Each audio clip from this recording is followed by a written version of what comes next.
Lightning like Steve McQueen. I'm in the fast lane when the light turns green. And I built tough, I ain't nothing but grit. Cause I made rugged blood, sweat, and spit. Yeah, like a horse I fly. Better push yourself in for a bumpy ride. I like to play hard, but I work harder. And I weather the storm cause I'm built stronger. What is up, ladies and gentlemen? We are back. We are live. It is the Freight Coach Morning Show, the top morning show in transportation, coming to you guys every single weekday, 8:30 a.m. Pacific, 10:30 Central, to break down some industry headlines and, most importantly, provide some actual insight into what you can do with all of this information. If this is your first time tuning in, welcome. This is the real side of freight, ladies and gentlemen. And I say that before every single show. And what I mean by that is I only speak to transportation professionals on this show, as well as my twice-a-week long-form podcast, because I want to talk to the right individuals who have done what you're looking to do or who are currently doing what you're trying to achieve. So you can take that information, apply it, utilize it, and see a meaningful difference in your business and your life. Corey Buchan, happy hump day, coming in over on YouTube. We got a great show for you guys here today. Obviously, we got some articles that we're going to break down. I got some guests coming on Thursday and Friday this week. And then I think we got some guests coming up next week too. I don't know. I honestly just live by my calendar and check things out in the time. Let me see here. I did want to start talking about, start out the show. Obviously, if you were on social media or anything yesterday, you understand what happened out at the port of Baltimore. I wanted some time to pass before I commented on this because I don't want to be first. I want to kind of gather some facts and see what's out, like going on out there. And I think obviously, just like with most people that I've seen, most importantly, thoughts and prayers go out to the families of the individuals that are affected by this. And, I had done some research on it last night, and, it seems like obviously it's a very unfortunate situation that happened out there. And again, there's still a lot more that can come out about why the ship malfunctioned and why it did what it did. I go to the Journal of Commerce for stuff like this, the JOC, because they're, in my opinion, the most connected news source for ocean freight out there. Another really, really good follow is Steve Ferreira, who's been on this show as well. So if you're looking for that information on kind of what is going on, what's happening out there with this, I would follow the JOC, and then I would follow Steve Ferreira. And then, another great contact out there is Lauren Began. She's been on the show a couple of times as well.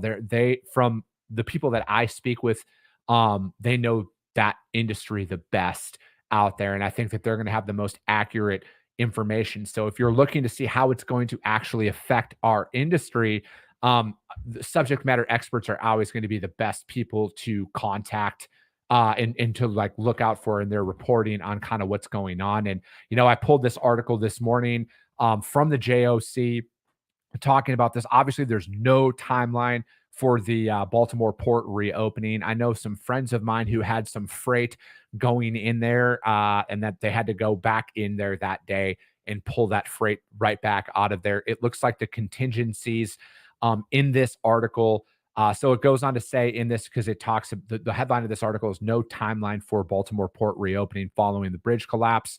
And then it's going to remain closed for the foreseeable future. It's the 5th largest container port on the U.S. East Coast.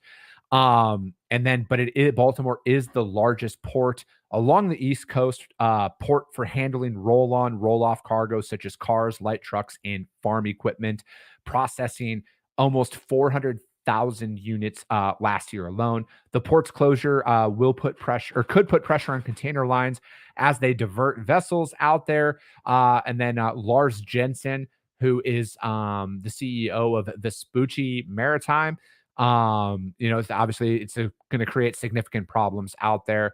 And then according to S&P Global Market Intelligence, Baltimore handled around 3% of all imports landing on the U.S. East Coast and Gulf Coast ports, and 10% of the U.S. Northeast ones. Market sources have told the JOC that IKEA, Bob's Discount Furniture are among the port's active furniture shippers, cardboard manufacturers, ND Paper, and agribusiness. The Andersons are also among major users of their alternative routing for vessels looking to drop off or remove cargo from the region include Wilmington, Delaware, Philadelphia, and Norfolk.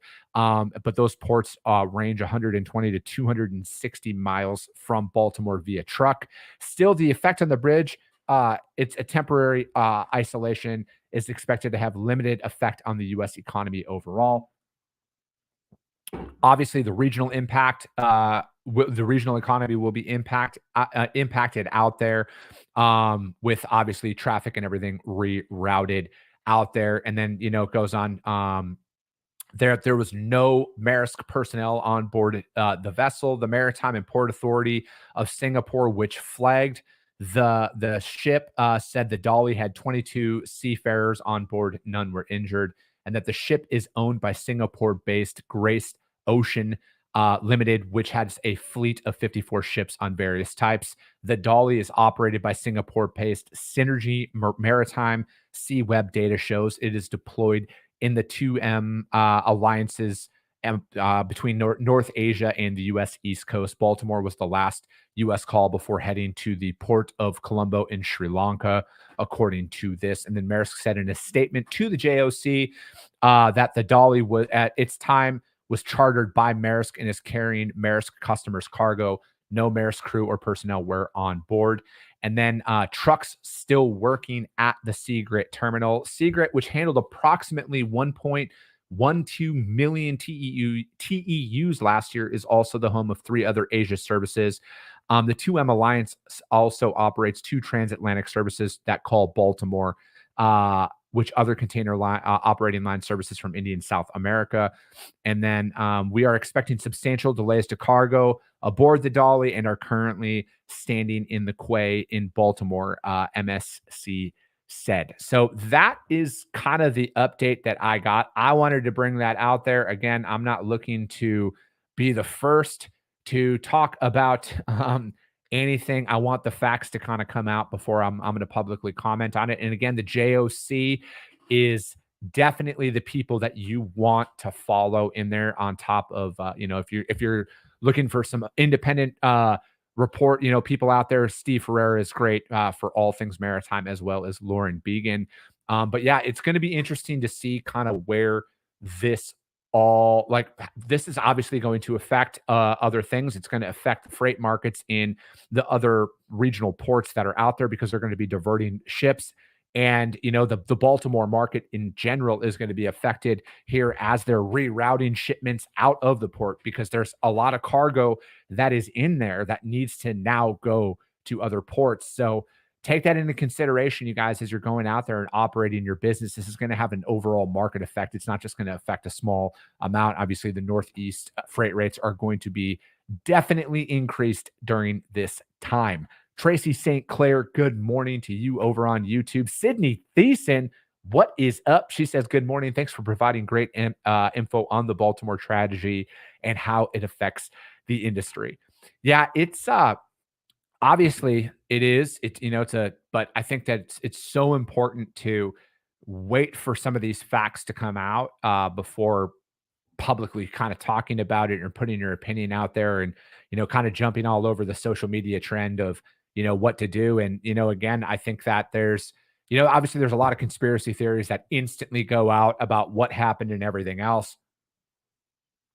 And I was watching some footage last night about, and again, this is all through social media, so take it for what it's worth. But the guy genuinely seemed like he knew what he was talking about. He had said that he was like a laborer who manufactured those ships, and he kind of broke it down in, about the maintenance on some of these ships and how, depending on where they originate from, there might not be held to the exact standards that they are for US based stuff. So it's interesting, right? And again, you can't really say what the cause was yet, and who knows if we'll ever really know what it is. But yeah, it's going to be interesting to see kind of what happens. But again, you got to be there and be ready to pick up when these things happen, because it happens and issues are going to arise no matter what. So all right, let's get into some other articles here. As always, you guys, the links to everything that I talk about are uploaded on the Freight Coach YouTube channel, as well as the Coffee with the Freight Coach audio only replay, which is available on iTunes and Spotify almost immediately after the show. And as always, you guys, if you guys get value in what you hear, subscribe, share it out there to your network, you guys. This is how we can help more people and put this content in front of them, is because if you saw value, chances are your network's going to see value as well. This article was from Fleet Owner, and it's about the FMCSA looks at the fairness of lease purchase agreements. A federal committee and the public are looking critically at the fairness of lease purchase agreements. The FMCSA held its fourth truck leasing task force meeting at the Mid-America Truck Show. We regulate any aspect of the trucking industry, including drivers, but it's critical to us that we do what we can to help experienced drivers thrive in the industry, said Brian Stansberry, the FMCSA's chief counsel and member of the task force. Because of the more experienced drivers we keep on board, the safer the roads will be. Hosting both in-person and virtual attendance, the meeting hold on. No, that doesn't matter. Truck leasing today. Lease purchase agreements in trucking have a mixed reputation. Under a lease purchase agreement, a driver can become an owner-operator by entering a lease contract with a carrier. The driver makes monthly payments to the carrier in order to drive the truck, and has to operate the truck according to the carrier's terms until the driver can finish the lease and own the equipment. Lease purchasing can be an effective option to acquire equipment for the small business that make up most U.S. carriers. The fleet owners trucking by the numbers in 2023, found that 95.8% of motor carriers operate fleets of 10 or fewer trucks. All right, so there's the official number, ladies and gentlemen. 95.8% of motor carriers operate fleets of 10 or fewer trucks. There's the statistics. With limited capital, lease agreements can help these carriers cover the costs of operating equipment. Truck leasing is an environment that allows an independent contractor to the opportunity to purchase equipment and get their business going, said Dave Heller, who is with the TCA. However, lease purchase agreements can also introduce a power imbalance. The carrier holds both the driver's debt and the driver's ability to earn money. Leaseholders' terms can limit a lessee's ability to operate their business and can demand drastic payments for repairs or maintenance. Done properly, truck leasing can open the door to prosperity, said Stansberry. It can give somebody the ability to start driving to earn a living, support their family, and start building their piece of the American dream. But we've seen too many examples of where that's not the case. Too many examples where there's predatory behavior, confusing contracts, sometimes outright I don't even know what that word means. Bad behavior. We'll just call it that. That can lead drivers underwater in conditions where they are not able to keep their trucks up to a safe state. I look at it like this. And again, I'm not speaking for anything other than my perception of reading about the lease purchase agreements. If you don't have business credit, all right, if you don't have any form, maybe I should have had James Curry. James Curry, if you're listening to this show, I need you to come back on here to talk about this stuff. Because I look at it like this. Starting a business is challenging. If you go out there, like your interest rates are exponentially higher going out there. So although I'm not saying that some of these lease purchase agreements are fair by any stretch of the imagination, but this actually gives somebody the ability to buy a truck where they might not be able to go out there and privately finance it themselves, right? You got to look at it like this, like an introductory credit card and stuff like that. Some of these, it's like 30% interest rate and shit like that. So this might be the best way for somebody to actually be able to go out there, build up business credit in the short term, pay off that lease or whatever that exit looks like, to where they can go out there and have an established credit rating to go out and purchase a truck on their own. So where they're not utilizing a lease purchase agreement. I think that there's two sides to every story here. And I don't know if the individual knew that, that they can go out there and maybe they can try and raise money to buy a truck or whatever that looks like. But people aren't just going to give things away for free. Right. And there's two sides to every coin here. And I look at it like this, and this might be the only option that they can do, because if they have shitty personal credit, no one's going to loan them money because you have to be a personal guarantor on those loans, right? Like when I started my business, when I got my first business credit card, I had to be a personal guarantor on there. My company, Freight Coach Enterprises, Chris Jolly is the personal guarantor on that. If my business can't pay it, I have to pay it. Same thing with the loan that I took out to purchase for my truck for my business this last year for mainly tax reasons why I went and bought that. But again, it was my first loan for that business of that size. So Freight Coach Enterprises owns the truck, but Chris Jolly, the individual, is the personal guarantor on that financing. If my business goes under, I'm liable for it, right? So it's not that. And again, I'm not saying any of this stuff is fair by any stretch of the imagination, but at the end of the day, there's like people aren't just going to give you shit for free. This might be the only option to get it. And if you think that you're going to start a company with no money and not have to be personally liable for any of this stuff, you have another thing coming. You guys, I don't know who's fucking selling this pipe dream that you can just start shit, people give you money, and then if you go under, fuck it, they're not going to collect. That's not reality. Okay? That's not reality at all. Anyways, though, just wanted to throw that in there. Back to the article here. Some thought the implied power balance of these was not an issue.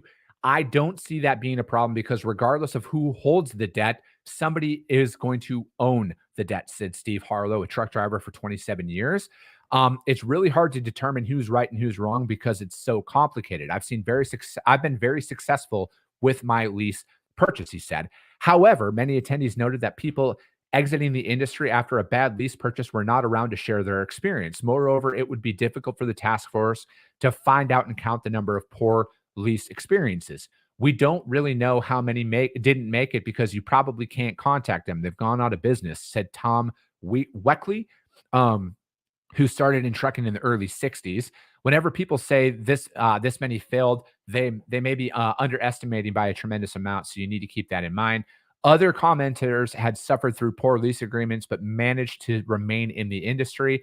I've been in 9 different lease purchase programs with 9 different companies. Out of those 9, in 2 companies, I actually built equity and became successful, said Clifford Peterson, a driver and a PhD student who's been in the industry for 25 years. Out of the other 7, the practices are pretty regular. They have short miles.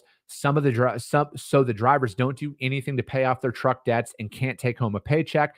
They turn around and overcharge you for maintenance and things like that because you have to get it fixed where they want to get it fixed instead of where you want to get it fixed. Even a simple oil change. I've seen $900 for an oil change. It's ridiculous. One of the panelists said that it's borderline criminal. It is criminal, Peterson said. What they do is criminal, and they need to be prosecuted for it. They know if you go through these programs, you can't afford a lawyer. Possible solutions. The one concept I'd like to keep on the table for our discussions and our recommendations is that the idea that no motor carriers should own the debt of a driver, said Colin. They have the supreme control over the driver, and this goes into controlling the driver's finances, how they operate on the road. Caitlin Long, an assistant director of strategic initiatives and chief economist at the International Brotherhood of Teamsters, and a member of the task force, suggested a system where carriers pay lease drivers through 2 separate systems.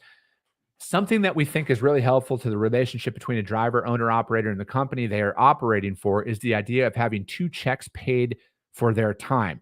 One check pays them for their physical time as a person working, and the other check that pays for the lease. Jim Jefferson, who's a supervisor for regulatory compliance of OIDA and the members task force, thought that the carrier should not be able to control where the lessee's equipment goes. One of the things that needs to be in place for the program, the driver has the ability to control where the truck goes, so they can control how much money it makes. Okay, yeah, it just goes on.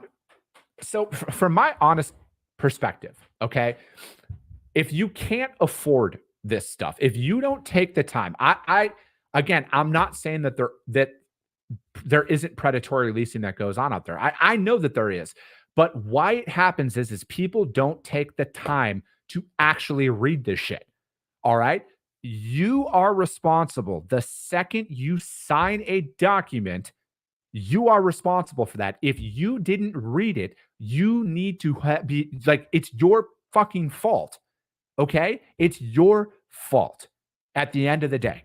That's the one thing that's missing from this entire article is the personal accountability for the people who didn't read the contract that they were signing or didn't understand it. If you didn't understand it, you got to talk to an attorney in these situations, okay? You truly need to. Their attorneys, yes, they are expensive, but guess what?